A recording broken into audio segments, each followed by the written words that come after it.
What is going on, Diablo 2 fam? LordZhangFei, bringing you episode 5 of the Diablo 1 Hero Challenge, The Lost Barbarian of Tristram. You may be unfamiliar, but the introduction to the Barbarian was not in Diablo 2. It was in fact in Diablo 1 Hellfire. Unfortunately, they scrapped it for whatever reason. The character still can be accessed using a couple tricks. But we're going to go ahead and slap some gear on our Diablo 2 character from Diablo 1 and see how it fares in Uber Tristram. Let's go ahead and check out the items. Alright, first item up is going to be the Grandfather. Now in Diablo 1, this was probably the meta. Definitely a very good sword for a melee character. Extra chance to hit, huge damage bonus, 20 extra hit points. Not a bad weapon at all. In Diablo 2, it just didn't really seem to carry the torch like it did in Diablo 1. It does have a huge boost to maximum damage, nice bonus to attack rating, 80 to life, 20 to all attributes, almost identical as the one in Diablo 1, except just on a bigger basis here. Unfortunately though, being indestructible, not being able to be ethereal, really hurts it, and therefore it's not really an endgame sword. Overall, it's a pretty good weapon. The Arkains Valor, definitely awesome armor to have in Diablo 1. Comes from a mission, really fun to get. It has good armor class, fastest hit recovery, does do a little bit of damage reduced. It's really not bad. In Diablo 2, it has quite a weird history. Used to be able to come with individual class skills. It kind of changed that, I believe, in 08 or 09, and it now comes 1 to 2 skills. Nice boost to vitality, faster hit recovery, damage reduced. Again, sticking to the very core foundation of the item here. It's very similar to what it is in Diablo 1, of course, with the added skills. The Veil of Steel. The last time we're going to be using this in this challenge. 50 all res on Diablo 2 and Diablo 1. Basically the spitting image of each other. Not a bad helmet at all. The Doombringer is another really awesome item to find in Diablo 1. 250% damage increased, extra chance to hit, minus hit points though, and minus to all attributes. It's a little bit different than the Grandfather, but it is way stronger. Really like using the Doombringer in Diablo 2. It is a fun item to use. The increased maximum life 20%. If you put 2 of these on a Barbarian, you can get ridiculous health. Doesn't do too much damage though, again because it's indestructible and cannot be ethereal. Overall though, it is not a bad weapon. I wouldn't be using it endgame, but you find it, especially single player, it's fun to play around with. Next up is going to be the Ruby Amulet. Again, I just don't think I found a more useful amulet than this. A lot of these builds all are missing the fire resistance, so can't go wrong with that. We're going to be using that Garnet Ring of the Tiger again as well. 27 hit points, 25 resist fire. And finally, we are going to be also using the Cobalt Ring of Precision. Again, Cobalt was lightning resistance in Diablo 1. There was no cold resistance, so that did change. Go ahead and get into this run. Get this portal open. I will say I think this is the first time I ever used these swords in Ubers. Definitely was a little bit harder than I thought it was going to be. It's nowhere near as difficult as some of the other runs that I did though. Let's just get right in there. Get Mephisto. One of the interesting things about doing these is that I really came to realization of how much pre-buffing I do in my other videos. So when I'm watching these and I just jump right in, it's actually kind of satisfying.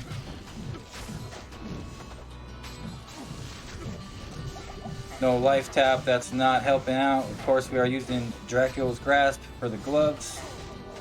And I believe it's a Thunder Gods and a Goblin Toe.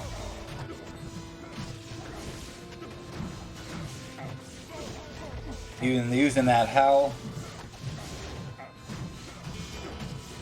If you ever do play Barbarian in Uber Tristram, you definitely want to make sure you use Howl. It is a total game changer. Enemies just run away from you. You just do have to make sure that you are high enough level The way the formula works is it's your level plus your skill level has to be greater than the enemy's level. I believe everything here is 86, I think, the minions at least. So you have to be at least 85 and have obviously 1 point into HAL, but chances are you'll have a couple items that will boost your skills, especially with battle command, so it's not that big a deal unless you're jumping in here at level 60, which that's always a good time also.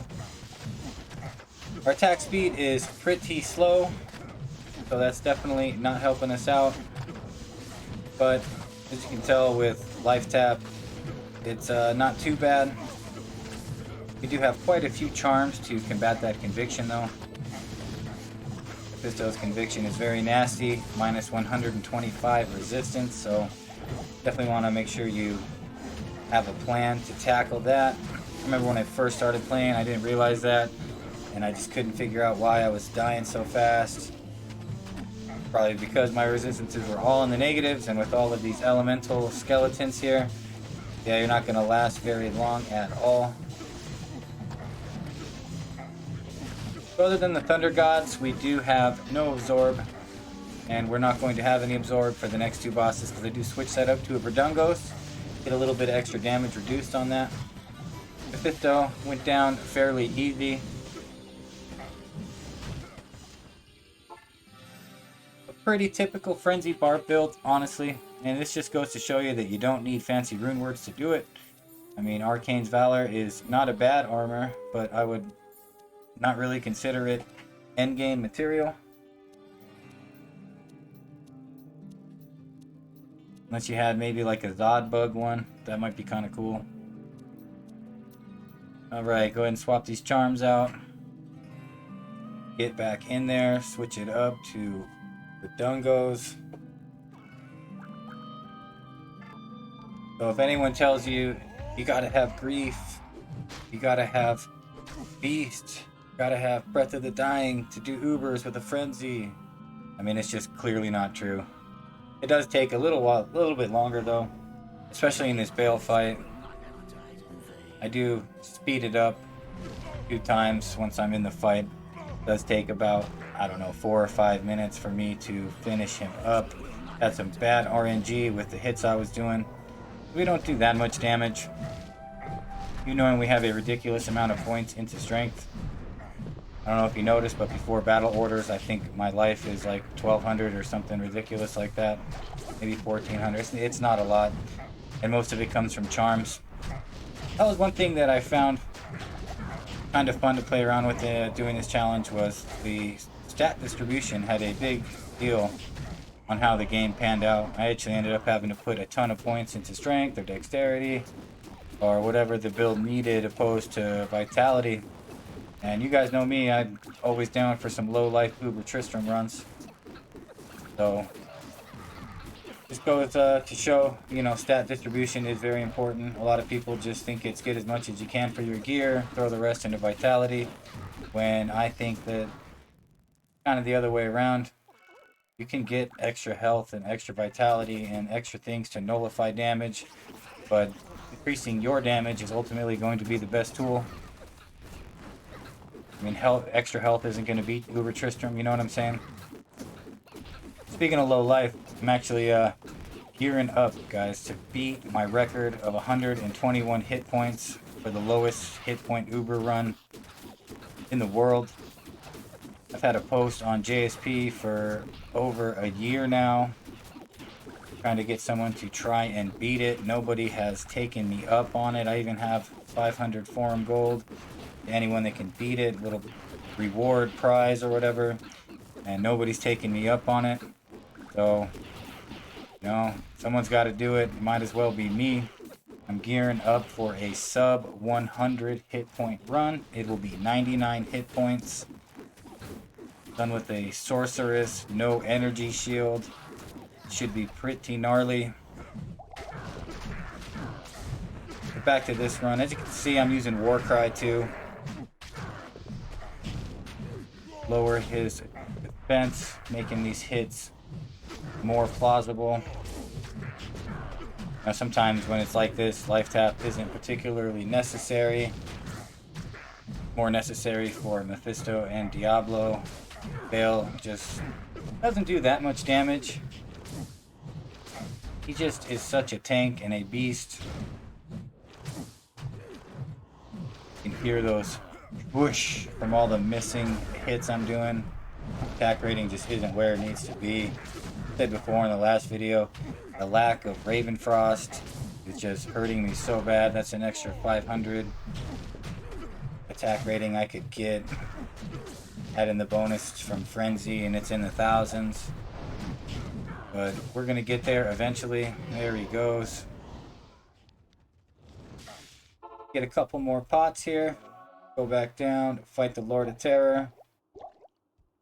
This run was really smooth. It took a little bit. I did a couple of them. This one was, I don't know if it was the fastest, but it was the one that I liked the best.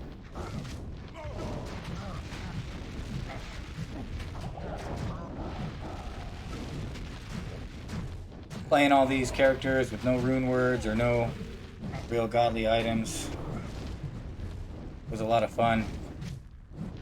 I may try to come out with some budget builds for you guys for every class. I mean, because the problem is you start a new ladder, you know, you want to make a paladin so you can have a smiter to do Ubers, but your buddy convinced you to make a barbarian for battle orders. You're 2 weeks into ladder.